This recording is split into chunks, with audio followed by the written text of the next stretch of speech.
नमस्कार। मैं झलक आचार्य श्री भगवानदास आदर्श महाविद्यालय शास्त्री प्रथम वर्ष में अध्ययनरत। आज मैं हिंदी साहित्य अंतर्गत जो जैन साहित्य है उसके विषय में अपना प्रस्तुतिकरण देने जा रहा हूँ। आदिकाल की उपलब्ध सामग्री में सबसे अधिक ग्रंथों की संख्या जैन ग्रंथों की मानी जाती है। जैन धर्म के प्रवर्तक महावीर स्वामी हैं और इनका समय माना जाता है कि 6वीं शताब्दी। और बुद्ध की तरह इन्होंने भी संसार के दुखों की ओर बहुत ध्यान दिया और सुख दुख के बंधनों पर इन्होंने जीत पाई, जिससे ये जिन्न कहलाए। जिन्न शब्द से ही जैन शब्द की उत्पत्ति हुई है, जिन्होंने 30 वर्ष तक अपने उपदेश दिए। और महावीर जैन ने अहिंसा पर अधिक बल दिया और देव पूजा का विरोध किया। और इन्होंने बाद में ब्रह्मचार्य भी इसमें शामिल कर लिया गया। और इनके जैन धर्म के मूल सिद्धांत विशेषतः 4 बातों पर आधारित है, और वो 4 बात है: अहिंसा, सत्य भाषण, अस्तेय और अनासक्ति।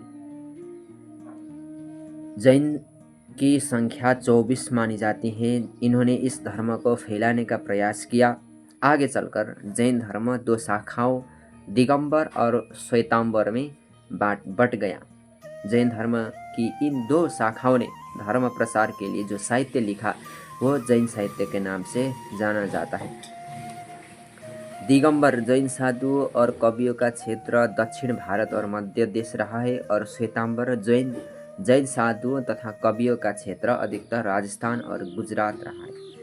इन जैन मुनियों द्वारा अपभ्रंश में लिखित जैन साहित्य धार्मिक दृष्टि से ही नहीं, साहित्यिक और भाषा वैज्ञानिक दृष्टि से भी बड़ा महत्व रखता है। महावीर स्वामी जी का जैन धर्म हिंदू धर्म के अधिक समीप है, और जैन के यहाँ भी परमात्मा है, परंतु वह सृष्टि का नियामक न होकर चित्त और आनंद का स्रोत है।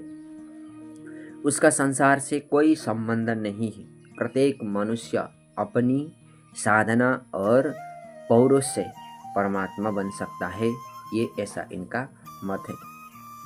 और वो कहते हैं कि अहिंसा, करुणा, दया और त्याग का जीवन में महत्वपूर्ण स्थान है, क्योंकि जब तक ये हमारे जीवन में नहीं है, हम अपना जो साधना है ये सिद्ध नहीं हो सकता। अहिंसा, करुणा, दया और त्याग का जीवन में महत्वपूर्ण स्थान बताया है। त्याग इंद्रिय के अनुशासन से नहीं, कष्ट सहने में है। उन्होंने उपवास तथा व्रत आदि कर्म पर आधारित साधना पर अधिक बल दिया और कर्म कांड की जटिलता को हटाकर ब्राह्मण तथा शूद्र दोनों को मुक्ति का समान भागी ठहराया।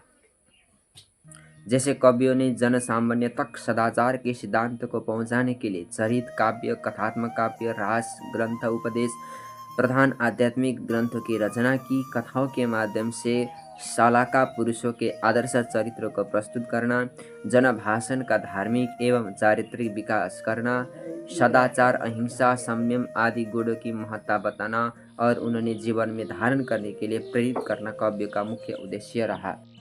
जैन कवियों ने आचार, रास, पास, चरित आदि विभिन्न शैलियों में साहित्य लिखा है, लेकिन जैन साहित्य का सबसे अधिक लोकप्रिय रूप रास ग्रंथ है। यह रास ग्रंथ वीर गाथा रासों से अलग है। रास एक तरह से गैर रूपक है। जैन मंदिरों में श्रावक लोग रात्रि के समय ताल देकर रास का गायन करते थे। इस रास में जैन तीर्थंकरों के जीवन चरित्र, वैष्णव अवतारी की कथाएं तथा जैन आदर्शों का प्रतिपादन हुआ करता था। आगे चलकर रास काव्य एक ऐसे काव्य रूप में निश्चित हो गया है जो हिंदी से इस परंपरा का प्रवर्तक जैन साधु शालिभद्र सूरि द्वारा लिखित भरतेश्वर बाहुबली रास से माना जाता है। जैन कवियों ने रामायण और महाभारत के कथाओं और कथानायकों को अपने विश्वास और मान्यताओं के सांचे में ढालकर प्रस्तुत किया है। इन्होंने पौराणिक पुरुषों के अतिरिक्त अपने संप्रदाय के महापुरुषों के जीवन को भी काव्यबद्ध किया। इन जैन साहित्य के प्रमुख रचनाकार या साहित्यिक जो कवि है जिनका नाम है स्वयंभू, पुष्पदंत, हरिभद्र, जिन शर्मसूरी, बिपचंद्र सूरी आदि प्रख्यात रचनाकार माने जाते हैं। धन्यवाद।